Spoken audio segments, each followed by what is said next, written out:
O tema da nossa escola aberta de hoje é os mestres e principais chefes da Ordem do Templo de Portugal, segundo consta na obra do Frei Joaquim de Santa Rosa Viterbo. Assim chamaram os templários, professores de uma ordem militar, que a piedade levantou, o zelo da religião entre nós introduziu, a real beneficência maravilhosamente engrandeceu, e a relaxação incrível que de seus alunos se dizia, em toda a igreja exterminou. No de 1314, e fervendo já as contestações entre el rei Dom Dinês e Clemente V sobre os bens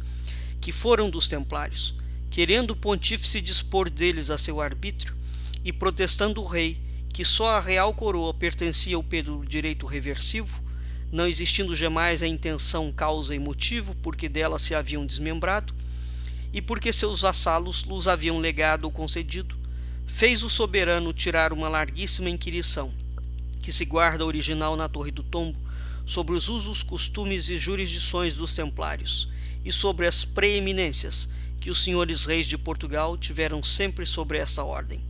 Os inquiridores foram João Paz de Súria em Coimbra, e em Castelo Branco, Aires Pires Almoxarife, que ali se diz tribunos de Castelo Branco. Nela depuseram muitas testemunhas, em suma,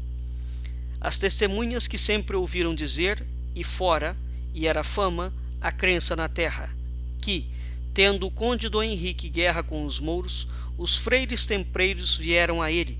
e pediram-lhe por mercê que os admitisse no seu serviço, e que lhes desse com que pudessem sustentar e fazer guerra aos inimigos do nome cristão.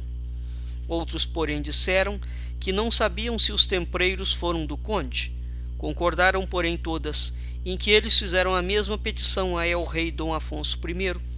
e que dele e de seus sucessores receberam os templeiros, como em guarda e depósito, as rendas e frutos de muitos lugares, vilas e castelos, que pertenciam à casa dos reis, para os despenderem unicamente no seu serviço, como sempre tinha praticado, indo do Algarve a Chaves e outras partes da fronteira com suas pessoas, armas e cavalos, e tudo,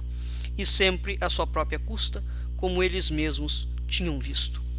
Mas, se o conde morreu no ano de 1114, e a Ordem dos Templários principiou na Palestina no de 1118, onde falariam os templários com o conde Dom Henrique? Enquanto os bens dos templários nem todos foram concedidos com limitações tão apertadas. Mas, enfim, era a inquirição em que os comissários talvez se persuadiram que o rei tinha empenho. E, pois, se nos ofereceu falar agora dos templários, de quem Antônio Brandão, Alexandre Ferreira e Bernardo da Costa se puseram a escrever a origem e as memórias, espero que não me seja mal contado se, regulando-me pelos originais de tomar, eu aclare algumas coisas duvidosas, explique as confusas, reproduza as omitidas e verifique as datas em um catálogo mais exato de seus mestres, não me obrigando, contudo, a responder por uma história circunstanciada e completa dos templários, que não seria possível, nem mesmo própria deste lugar, pronto a subscrever a quem melhor sentir. Os nomes que consta no catálogo dos mestres e principais chefes que a ordem militar do Templo teve em Portugal, desde a sua entrada neste reino até que nele se extinguiu, são os seguintes: Dom Guilherme Ricardo, Dom Raimundo Bernardo, Dom Pedro Froilás, Dom Hugo de Martônio ou Martoniense, Dom Pedro Arnaldo, Dom Gualdim Paz, Dom Lopo Fernandes, Dom Fernando Dias, Dom João Domingues, Dom Gomes Ramires, Dom Pedro Alvites,